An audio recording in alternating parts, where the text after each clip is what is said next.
Computer. Hello and welcome. I am Yasmin West here with Bob West of Radio Bob USA, and we are here again with Patrick. So blessed to have him back. Say hello, Patrick. Good morning. It's great to see you guys again. Yeah.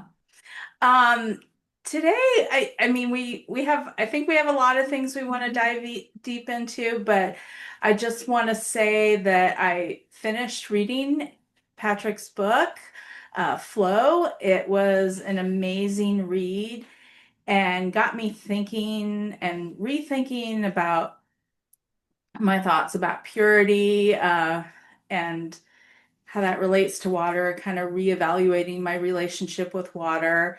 Um, I kind of had an obsessive process with water where I would distill it, I would sun charge it for at least 8 hours every day and put shungite in it. And it was in glass bottles and I would write love and gratitude on the bottles. And now I've added the Aqua Energizer to that process. And what I can say is after doing, I think I've been doing the aqua, bought it back in December. So I think I've been on it for over 2 months now. Um, I don't know if it's me or what's going on, or if it's this fire horse energy, but something in my body is a changing. So Yeah, maybe you could that's so share. yeah, that's so beautiful. It's so interesting sitting in this seat because for whatever reason I got tapped to just focus on this issue. Like really relentlessly. I mean, I'm so passionate and I'm so deep. And so I like sat with the question of, well, what if I did tie all of this to water? And not many people are doing that. And so sitting in this seat, I get to have thousands of conversation with people like you. And it is normal, completely normal. Just imagine if I mean, this was true one day in my life, probably like 2010. I'd always been a PC guy, never felt like I was a match to a Mac. Mac was for creatives and it was more expensive. And then I switched to a Mac. And essentially, I switched my operating software from DOS to the micro to the Apple different versions of software, and that completely changed my experience of computing. Right, like I stopped having to do Control Alt Delete and like reboot my machine all the time. Yasmin, you changed your operating system and that you changed your vibration and you are now a match to water that is honored in a world where there isn't much honor, right? We don't have much that's sacred in this world. Everything's been kind of debased to be like worthless, and you are now like opening this road, and as you open it, other things in your life change, and you're like, could that be related? And so Yes. I had experiences that validated it. So, for example, I'd be fully immersed in living water and structured water in my home. I have a whole house device, a shower. I'd be drinking it. I'd be leaving the house with it, all the stuff. And then my parents bought a house 77 miles away from my home, and they held that house for like 20 years. And so I would go on a lot of family excursions, that 77 miles. And it was still like 2013, 2014, 2015, early on in my stage. And I remember one time that I went without any tools for water. And I was just there for the weekend. And I got back Sunday night and I was like, oh my God, what's wrong with me? And what feels like this infinite creativity and connectivity that had opened up in me and was always available was gone. And I was like, well, I know what to do. In the morning, I'll get up and I'll go for a barefoot walk on the beach and I'll do some long toning and I'll get myself back. And I went and did that. I didn't get myself back. And I was like a little bit distraught. I was like, did I kill the golden goose? Like where's all that feeling of love and freedom and flow? And it took like 4 days. So a weekend away led to 4 days until I felt like myself again. And that's when I started to realize the power of sugar and the power of alcohol and the power of antibiotics in meat, those things that I had stopped being a vibrational match for. So I started going into my family as a different being. I went through, like in my 30s, I had a time period, I went 4.5 years without alcohol. And then I've had other periods where I went like a year or more. And in some of those where the timelines coincide, my little brother in particular would always be like, come on, come have a beer with us. I'm like, no. And the real reason I gave up alcohol is because I felt like when I drank, I would be like moving up spiritually, say during the week, and Mhm. then I would move back more on the weekend just from having like one margarita or two beers or something. And I was like, wait, this isn't worth it. And so I would either vibrationally match my family with the sugar, the antibiotics, the alcohol, and all that thing, or I would stay in my bubble when I went to see them. And if I stayed in my bubble and I stayed on my water and I stayed true to my vibration, then I'd go home maybe with a little emotional turmoil. I mean, they are my family, right? But I would still feel me, right? So congratulations, like you're putting attention on something that's sacred and you're honoring it, and you're like, I'm changing, Yeah. you know? So Yeah. I think it's you, and I think it's you're supporting yourself to be your authentic self. Yeah. And I definitely, so I'm feeling more expansion, but and I feel that a lot when I do my meditations and that sort of thing. So that's nothing new, and it's the state I seek to be in when I'm trying to work on manifesting something. But this is different. It feels cellular. I Mm, feel like my cells are actually expanding, and I don't know if you're perfect. purging stuff or anything like that, but I know you, I mean, you dive into this stuff really deep. Maybe you can explain what you think Yeah, science is behind what's going on. for sure. I mean, let's start with the makeup of your body. So, there's this concept that floats around culturally about what's my volume by percentage that's water, right? Hmm. And the answer is when you're born, it's about 95%. That's why babies are so soft. They're all water. And then if you find somebody who lives to 100 years old, most likely they look like a prune, right? And they're like 50% water. So we are somewhere in the 80, 70, 60 range as we're running around, most of us. So that's the volume.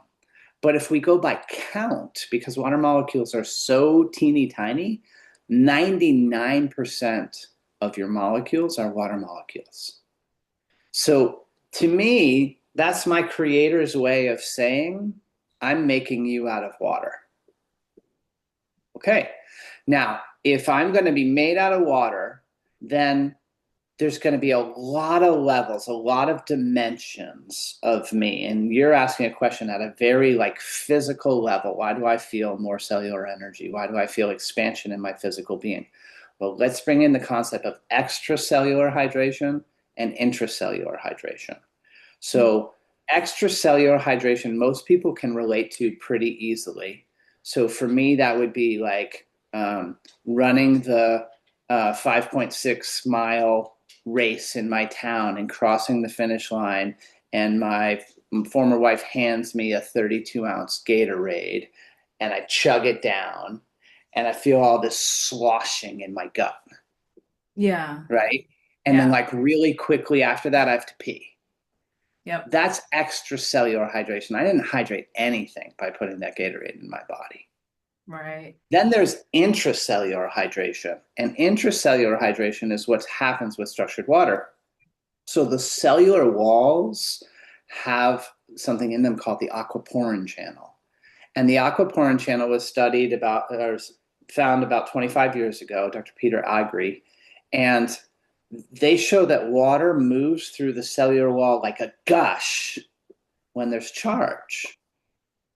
So we're all like thinking we can get hydrated by Gatorade, but Gatorade's carrying a positive charge and it meets that cell wall, which is positively charged, and it pings off of it. That's why you pee your Gatorade out so fast. Mm. So what happens with you now is you're, instead of making your water take Gatorade and pull the useful water out of it. This is what most people are doing. We put Gatorade in our bodies, we put energy drinks, we put coffee, we put alcohol, and we say, oh, that's water too. Well, not really. What happens is the body has to it's kind of like a waste site where it has to pull that apart and find the useful part of it. And so the useful part of it, the body can change and make it negatively charged. So it goes into the cells. But if you can imagine, look at how many people are fatigued, right? And how many people don't have energy. We're dumping positive charge into a system that needs negative charge. We're Mm. electrical beings. We're energetic beings. We've got the focused on the beverages wrong. Of course, because that's the culture we've agreed to live in right now. And some of us are waking up. That's what happens when you make water sacred. So you're putting negatively charged water to your cells, and your cells go and they pull it in. And so you're getting a form of hydration that hasn't been accessible to you except in dribs and drabs. Now it's available in gushes. And so the reason Dr. Zach Bush says 99% of us or more are dehydrated is because we're all drinking the wrong beverages. So welcome to authentic hydration. So now when you start hydrating your intracellular cavities, that's where the toxins are that need to be removed from your body. We have an elimination system. The elimination system runs on water. So when you actually get flow into your cells, it's like a tidal pool that was stagnant for years. And all of a sudden now, twice a day, the tide's going in and out. Your tide's going all the time now. And so you're living as less toxicity with more of the actual energy that you were designed to run on, which is structured water in your cells. Yep. And now I know where the title of the book came from. Right And on. Yeah. And I Flow have a is really confession to important. make. So I've also been sneaking the Aqua Energizer water into Bob's teapot. I thought it was going to be a confession toward me. I was holding my breath, Bob. Sorry, buddy. So I'm curious what he's been experiencing, even though, we just talked about water versus tea and coffee, but maybe he can chime in. It usually depends on the amount of alcohol I throw in the tea afterwards. So we're looking, um, I want to get you to reintroduce the product when I'm done here so that people always keep up with what we're talking about with your structured water device. But we find ourselves picking up something to hydrate us. It's close or it's easy or it's whatever. It's the road we choose to travel, but it's not necessarily the item on the road that we need, right? Is what you're saying. And, I'm incredibly familiar with this. I work outside all the time and I work in a 100-degree environment all the time and I'm always dehydrated. I'm very careful about in the summertime making sure that my water is reasonably clean and ready and that I'm not trying to get the electrolytes in because like you said, you get the electrolytes in, great. You got 1 gram of electrolytes out of a thing of Gatorade, but then you've got all this other junkus that you've got to deal with, and that the hydration angle is the false flag. It's not doing you any good. You'd be Yeah. better off chugging her 16-stage water or whatever it happens to be now, if you were in the same environment. And so I've watched that a little bit more, not as much as she has, but a little bit more. But it makes absolute sense. We're a being of nature. This planet is covered in water. If we don't have a relationship with it, what are we doing here? Where is the accident, right? I mean, this obviously worked for a long time before Western medicine and Gatorade came along. Yeah, we Yeah. need to return to some of that. That's great. And I want to give you a tool to experiment with there. Go down to a local health food store and buy a bottle of trace minerals. It's a liquid mineral supplement and it's actually pure minerals. And I would suggest that as we're rehydrating ourselves or playing with making ourselves a match to that which we know is healthier, but we don't want, that getting more minerals in your body is a super important way to create natural cravings for healthy habits. Hmm. So the combination of minerals and living water together are the most potent.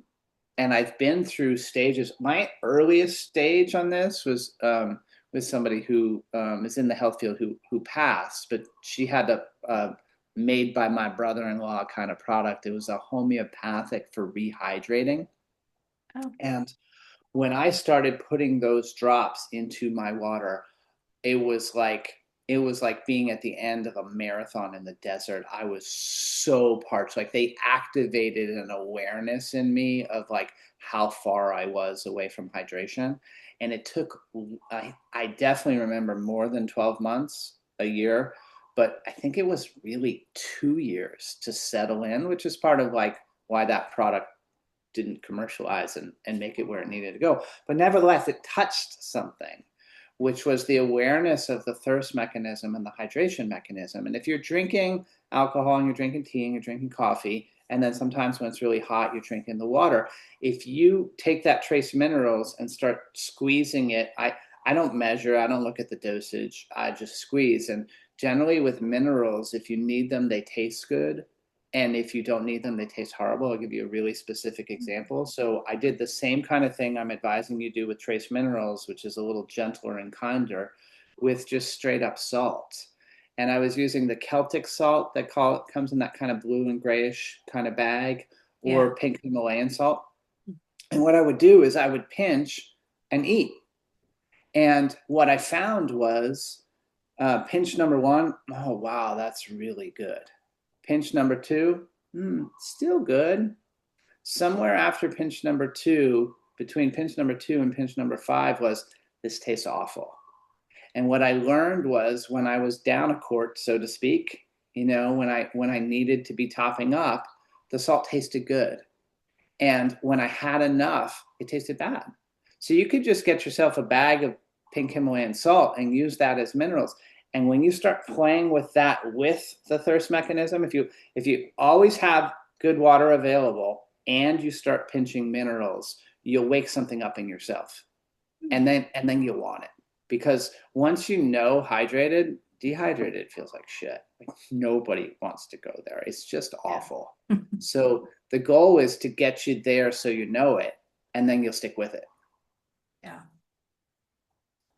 Yeah, and in terms of reintroducing the product, I never have one too far away. I mean, this is the beautiful aqua energizer that we have worked so diligently. So you pour water in through the faucet here. It's like it would look like this under a faucet. This would be like sitting in the kitchen sink, and you turn your water on, and it goes through here. But it could also look like a garden hose going in here and you're watering your plants, or you have a bathtub full of water and you go like this and you dip it down and you lift it up and the water comes cascading out and you structure your bath. This is we have all the devices for water main pipes and showers and gardens and sinks, but this is the one 9 out of 10 people purchase The because, traveling one is, Yeah, that yeah, makes sense. yeah. because it's so versatile. Mhm. And when we're going through the 5-year process of maturing this to be everything I want it to be, I wanted this device to carry the resonance. Like that's what water does, is carry resonance. It carries a vibration of loving unity. I wanted this to go into somebody's life and to realign them with the truth of who they are, so they be their authentic selves in support, being supported by water. And we recently, now that we finally finished this, like we went through, the last part was 14 months with a team of 6 people who measure subtle energy. And we examined the length of the device, the quality of the copper, the source of the crystals, the way the minerals adhere, the placement of the logo, the constitution of the logo, the screen that's inside, the solder. We did it all. And when we finally, finished refining it, we sent it to Japan to be tested by the son of Dr. Masaru Emoto. His name is Hiro Emoto, and he has continued on his father's work. And they do water crystallization photography. And we just got our water crystal photographs back.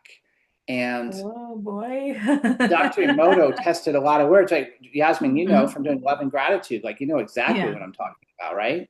Yep. You ever watched the Emoto work, like paid attention to it and studied it a little bit? Yeah, I read a couple of his books and have looked at, the different crystals, and I mean water that was absolutely polluted and prayed over could change into a beautiful crystalline structure. Um, yeah, so I'm familiar with that. And then I know, and I think it was our first interview, we talked about, I forget her name that you said was that she's continued his work as Oh, well. Veda Yeah, Austin. Yeah, she's yeah. amazing. Yeah, so it turns out that our water crystal photograph looks like the word peace as photographed by Dr. Emoto. Oh, That's what it's most wow. resonant with. I'm like, Okay. how cool is that? Like loving unity as an intention comes back like peace as a photograph. I'm pretty excited about that. That is You know, exciting. And, I think peace is, if you look at like the vibrational scales, I think that's peace is an emotion that's pretty high up there, even beyond love, I think. So, it feels good to me. yeah. I remember being in my 20s and thinking how crazy this world is and like what what is really underneath the Middle East and how do I cause peace there? And then realizing at some point that my cell phone was not filling up with contacts that I could call to cause peace in the Middle East. Don't don't really know anybody in the conversation. So still believing in oneness, like how do I cause peace in the Middle East? And what that comes down to for me is I cause peace in myself, and then I cause peace with you in this conversation, and I cause peace in the connection we have to our audience through this conversation, and I cause peace on the pickleball court later this morning as I go beat my local um, Islanders in a game of pickleball. Like how do I love and honor them that the experience is peace while engaging in the game of competition, which we play every Saturday morning. Like how do I vibrate peace in as big a circle as possible? And if I do that, do I really have access to anything more to creating peace in the Middle East? I don't know. Maybe prayer. Yeah, I would say, well, prayer or intention, sending out positive energy. I think it was years ago. It was way before COVID, and it was actually in the news where I think there was a group of people that went out to like a war zone in the Middle East, and their intention was just to sit there, meditate, and project peace and love. And, you know, I mean, even the people that I know that are very live quite intentionally thought this was a crazy idea, but they actually made a change. So, Yeah. Yeah, meditation works. I can actually tie that to like current events this week. Like this is the year of the week of the launch of the Chinese New Year, the year of the fire horse, first fire horse in 60 years. And a lot of people have been talking about the ending of the year of the snake and the launching of the year of the fire horse. And I was like, well, I wonder what it's going to feel like. Well, because the fire horse from the snake is like the snake is shedding skins and like really foundational work and like letting go of the old patterns. And then the fire horse is like galloping. yeah. And what I noticed the first day of the new year was twice that day I texted people it would be like if I texted you. Like I know you guys, we drop in every month or two. Yeah. We're connected, but we're not like family. We're Right. not like intimate circle. And I texted these two people, and both of them are colleagues for moving structured water forward. And both of them were like, one said, I was just talking about you right now, and sent a photo of the person she was talking with. And like they were really just sitting there talking about me. And the other was, I was just thinking about you right now. I'd love to have you come on our show. And I was like, okay, like this is what galloping looks like. Yeah. And so these vibrations are way more relevant than we know. And our capacity to impact the others is way more than we know. And so I've done a lot of awareness work in my life, and I'm not sure there's any more digging at myself that makes sense in the way that I've done it over the last couple decades. And what I'm getting curious about is the capacity to change the collective. Mhm. And so I don't know if you guys have ever experienced this. I talked to a young man last night, and I asked him how his week was going, kind of holding the underlying awareness of how my week was going. And he said, I'm just so sleepy today. Like I just woke up sleepy and I've been kind of a zombie all day. And then I told him about the fire horse energy, and like what happened to me yesterday was the um actually it was the day before yesterday, but anyway, was the energetics that are flowing in our world right now were so overwhelming for me. There was like so much pressure to hold up here. I took a nap like at work at 10:30 in the morning. I'm like, I can't I can't process all of this consciously.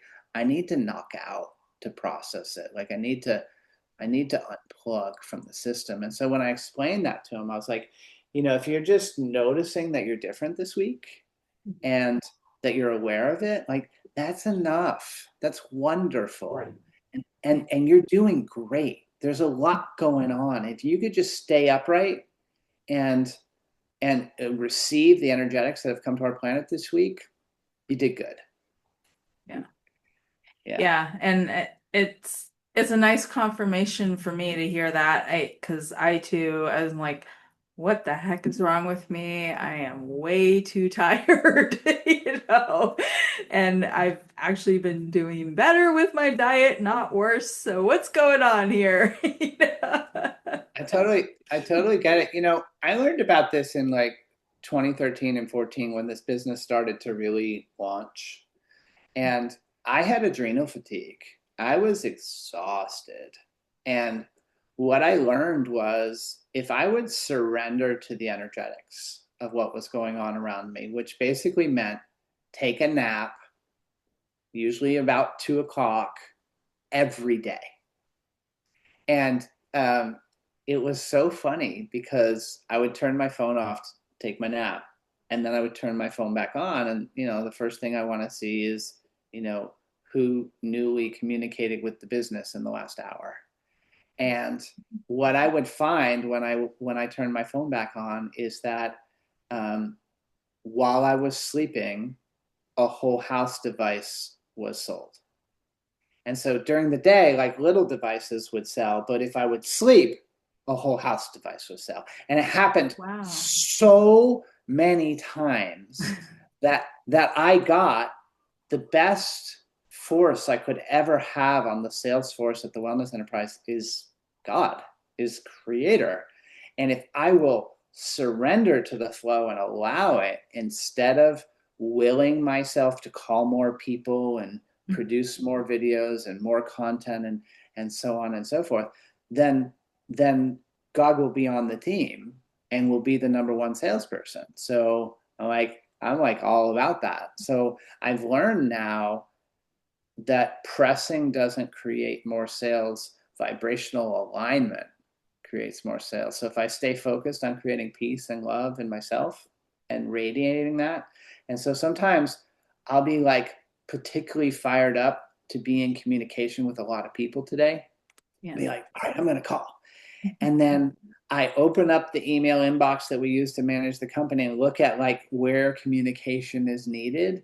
And the people are like upset and they're scratching and they're on the edge of like just, tough energy. And I'm like, that's what there is. So I call them up and like bring the love and like help them through whatever it is they're working through. It can be like tracking on a package. Sometimes people attribute tracking to the business that sold the product instead of to the post office, and they get really worked up. And if I just love those people, lo and behold, that's the communication I was being asked to do. And then in comes the flow of the orders while I'm doing it from different people. So I think Yeah. vibrational match is way more important than the physical actions we think are. Yeah.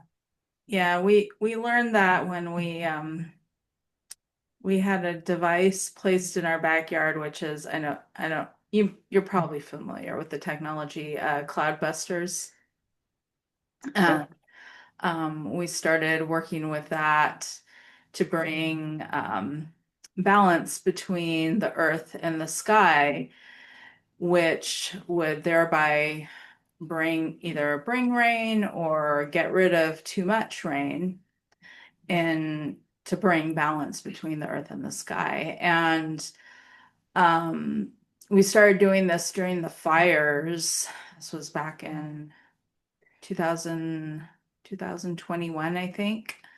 And we started just working with it intentionally to bring rain over the fires to put them out. And at first, we were being cautious and, not too much rain, we don't want to flood the place.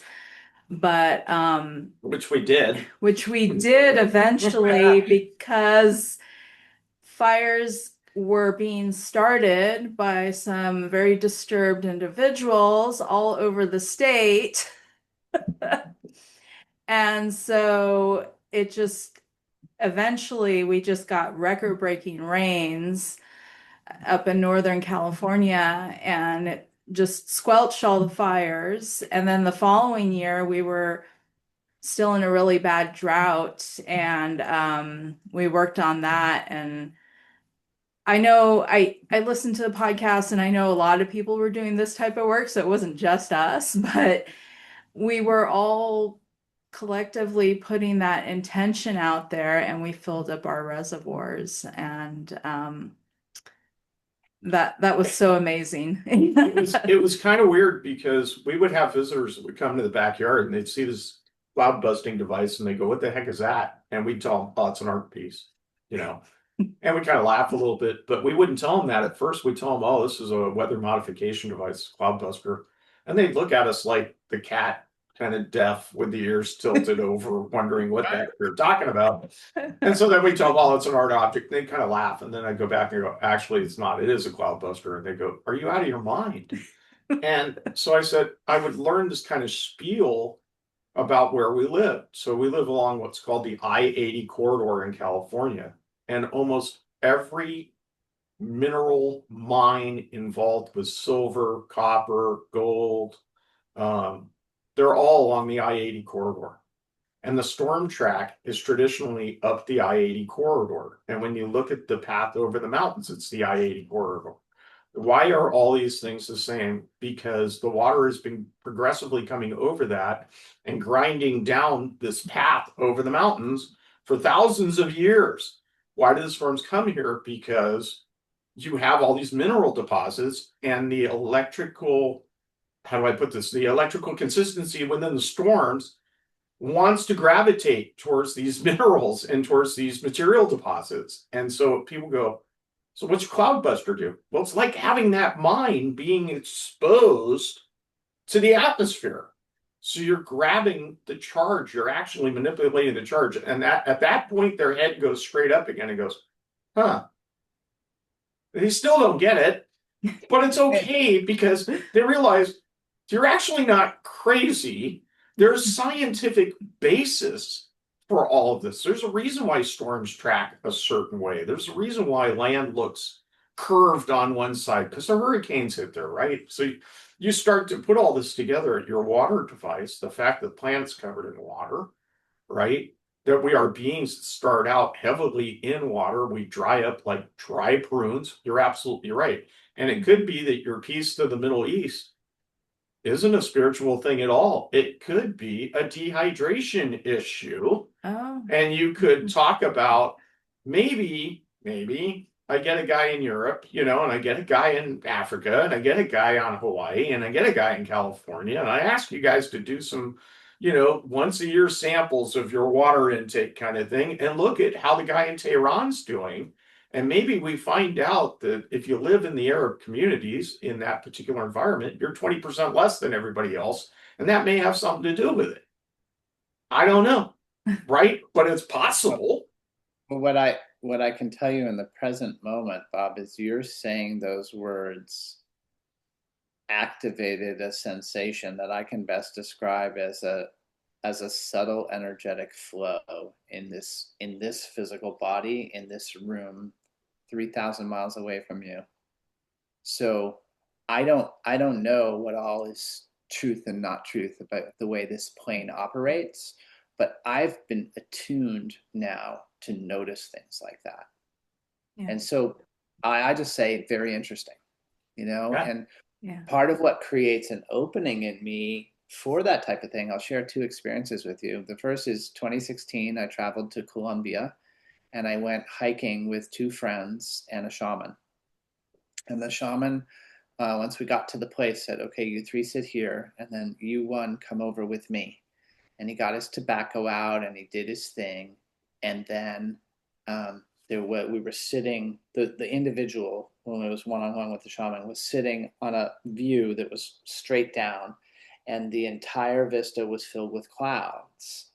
And each of the three of us, we compared notes later, had the exact same experience. Is once he finished saying and doing what he was saying, the clouds moved and the emerald pond down at the bottom revealed. And then when he finished, the clouds came back. And that happened with three of us over the course of about an hour and a half. We each had a half hour with the shaman.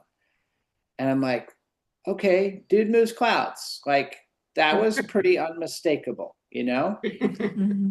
So that was one experience. And then another experience, I've got a dear friend who lives in Miami, and he's been there his whole life. I met him when we were about 20 over in London together. And he knows hurricanes really, really well. He's a super smart guy. He studies life, he pays attention. And most hurricanes, he'll be up like late at night, like tracking a storm, and he'll be cool as a cucumber. And this one storm, somewhere between 2014 and 18, somewhere in that time period, was tracking, and he was really scared. He's like, this one's going to get us. And we have a rule at the Wellness Enterprise, my company, which is if you're being an asshole, you get sent home, even if you're the CEO. So That's a great rule. it's a great rule. Like, sometimes you got to send Patrick and everybody else home. Like, you just don't get to work if you're not being loving. It's just how we are. And so I'm in this Zoom meeting the next morning with my colleague Jen, and she's like, Patrick, I think this is the day. Like, you are an asshole. Like, go home. And I was like, fair. So I went outside, and I had a very strong habit in that time of splitting wood. And I had kind of a cadence to it. I'd go split wood for like 30, 40 minutes, and I'd split about 5 cord of wood every year. And so the entire year was dedicated to collecting, splitting, and burning wood. And I had a lot of rounds out on the lawn, and I went out and I was like a maniac, and I was smashing and smashing and smashing at the fastest pace I could ever remember doing it. And I was just so full of piss and vinegar. And then one hit, I just slammed it into the wood, and I burst out laughing. And I was like, oh my God. And I went back inside. I messaged Jen. She came back into Zoom. She's like, what are you doing here? And I'm like, I figured it out. She's like, what? I'm like, well, David down in Miami. And she's like, yeah. I was like, I prayed that I be able to redirect the storm and be able to influence it. And it happened. And I'm driving energy from that storm into the ground, splitting wood outside. That's why I was being such an asshole. And Oh, she wow. burst into laughter and like, oh my God. Like, so I don't know how much of that storm went into the ground in Massachusetts through me, but a fraction, Yeah. a whiff, It's or maybe possible. a Yeah. substantial amount. I don't know, but David was okay, and the prayer was answered, and that was the physical expression of it. And I think it's really important that we tell stories like this Yeah. because the world as we currently understand it culturally is just a it's just a crock. Like it's just a controlled, fearful mechanism. And people don't know that the real them is so amazing and so extraordinary and loving. And they're just numbing themselves and trying to get through. And when we start noticing these subtle energy flows, like I created with your words, Bob, and we start realigning our beings, which I think this whole conversation. So back to the very beginning, Yasmin, um, I hold this whole conversation in water. I hold it all in the vibration of water, and that water is what is in all of us. That is the connectivity between it all. And so, as we start to honor that and give it a sacred relationship, maybe we do cause peace in the Middle East. I honestly, Bob, I've thought about just about everything in the world as a dehydration event, but never that one. I love adding that one to the list. I'm going to contemplate it. There's, yeah. It makes sense. It does make sense. It's vibrational, Mhm. and those vibrations are handled in water. Like when we went through the testing with these aqua energizers, like some of the stages were, we thought we got it right, and we send a device out to our people, um, and we find out that mailing the devices changes the experience and the measurements of them. So we weren't landing in the customer's home what we were manufacturing in the facility. It's like, well, the facility is like really pure. Like we have a grid built that the aqua energizers are worked on within the grid. And then when the materials come in, they're put on sacred shapes to clear them and raise their vibration until we actually use them. And so what we found actually made the biggest difference. It was two-part. We added a little, I don't know with the glare if it'll come off well, but there's an eight there. Um, Yeah, the infinity symbol. Yeah. yeah, we added a Mobius strip or infinity symbol there. And then we also started hand measuring every single device when it comes out of production and determining where in this strip between here and here, where to put the logo. So this one got placed really Mhm. high, but some get placed low. And if you put the logo in the exact right balance point, for that point, you balance the energetics of the crystals that adhere to the outside of the device, and you create a balanced unit. So we do that with every one now. And then we started shipping those and finding out that they were arriving in the intended frequency that we sent them out. Oh, wow. Yeah. Yeah, it was an interesting process. And then to finish that, what we did is we built a stand. And it's funny, we just started sending a few stands out, and one of the people were like, "How can this little thing make a difference?" And I'm like, "Dude, you have no idea. That took a year to get that thing right." And honestly, the project wouldn't finish, and it wouldn't finish, and it wouldn't finish. And then finally I realized that it's not going to finish until I can draw it in my own hand, and we can use the energetics that get taken from me drawing the design perfectly that then become the prototype. Because if it's any other energetic, it's not carrying the full intention of the company. And so it was so painstaking for me. There's a circle of 16 circles, and to get them drawn in the correct direction and then also equidistant by hand Right. was and I kept finally I just knew I had to do it, and I kept drawing 15 instead of 16. Like I get to the end, I'm like, I got no, you misspaced again. And I spent like probably 4 hours drawing on it one day, and I was just like, oh my gosh. And then I got up the next morning and I drew one. I was like, wow, that was 16, but it's unbalanced. And then the second one I drew that morning, I was like, there it is.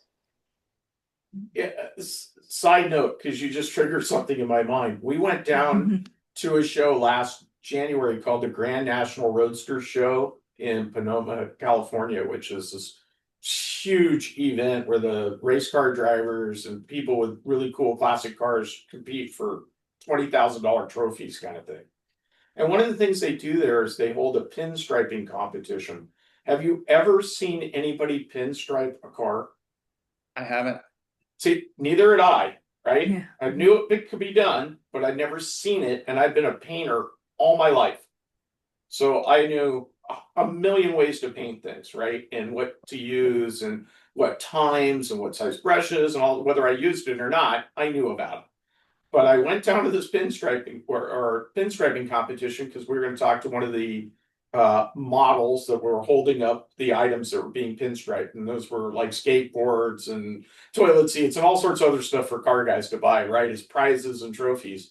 And I watched this girl doing a skateboard with her pinkies out and the brush in between, and she was using her pinkies as the guide running down the item. And never in my life had I seen anybody paint with their pinkies out like this. And so as I was filming her through the camera, because I was doing this for our video, just to whatever, B-roll, I started finding myself that I was absolutely focused on the amount of pressure that she was using on her pinkies.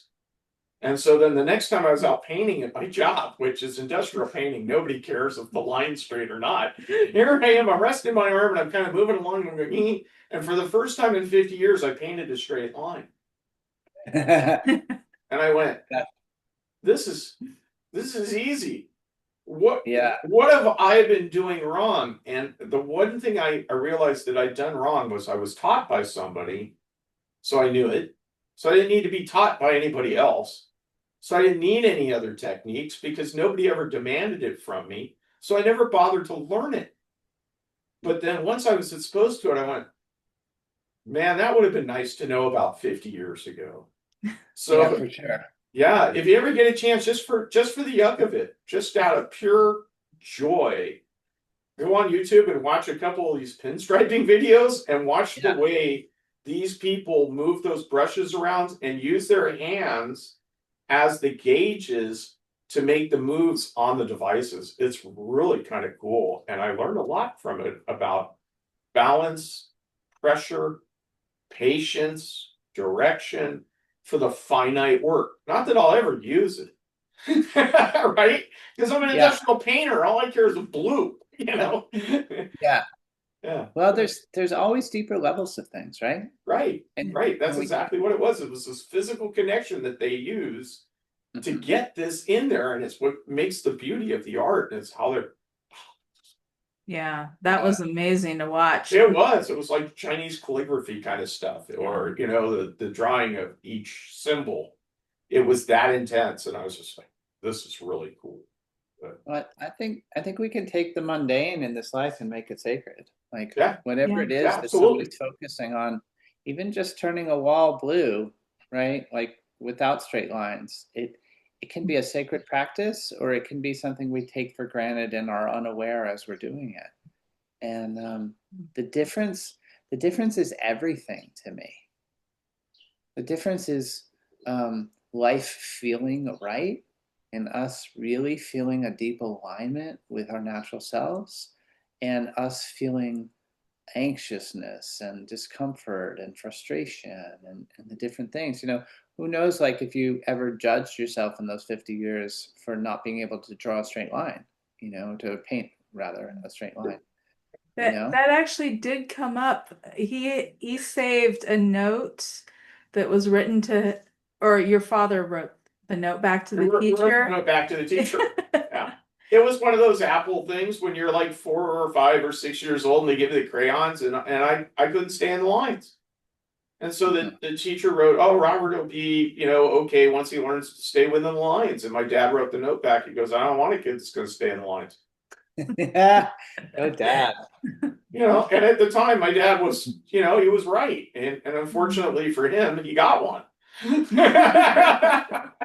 They So make tape if I really need a line. I can get a ruler out. But yeah, it's come up a number of times, but it really got to me the intention and the ability of these people.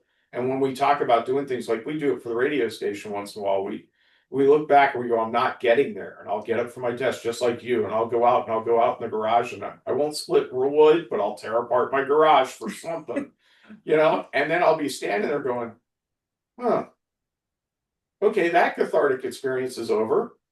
I'm good now. And I go back in and I solve the problem. isn't that interesting?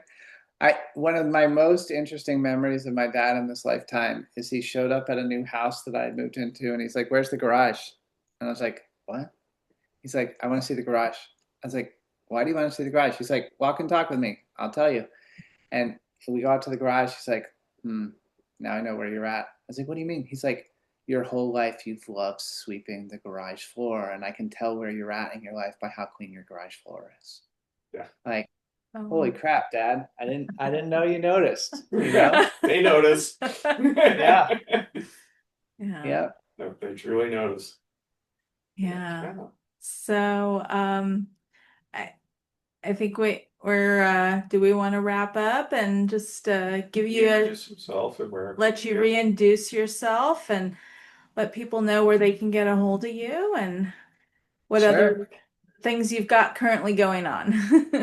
sure. Well, I'm Patrick Durkin, and I thought I was a financial advisor, and I thought money was important. And then life has taught me a whole lot of other stuff. So I've had two careers. I'm 16 years into the second career, and it's all about water and love and unity. And when I created a business called the Wellness Enterprise in 2013, I asked my branding oriented girlfriend at the time, I was like, well, what does that name mean to you? And she said, it means you and your 500 employees are here to serve me. And I was like, okay, that's cool. So this week, my second son joined the business. So there's four of us inside the company now, and we're on the way to 500 someday maybe. But our real intention in being the Wellness Enterprise is we call ourselves the company that loves you now.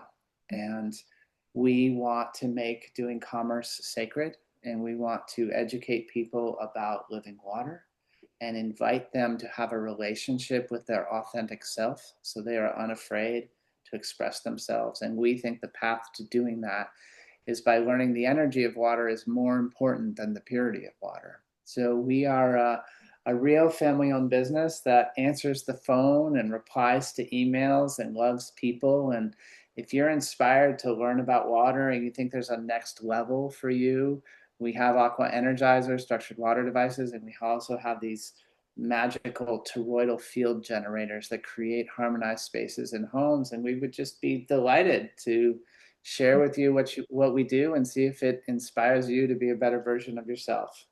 Yeah. We can be found at thewellnessenterprise.com, thewellnessenterprise.com, and we'd love to hear from you. Thank you very much. And just as a side note, anyone wishing to support the radio station, you can find a link to Patrick's website from our website and in the marketplace section. And he is true to his word that he loves his customers and he believes in this sacred commerce and gives us some affiliate money to support the station. So go ahead if you feel called to do that. We'd appreciate that very much. Absolutely. We love to know who's referring business to us, and we love to pay commissions because it creates an economy of people who are connected together doing something that's sacred. So please do tell us how you found us and enable us to send some money to Yasmin and Bob and thank them for their good work in the world. All right. All right. Well, thank you very much. Yeah, you bet, guys. That's really great conversation. Thank you. I Yep. appreciate all the topics we touched on today.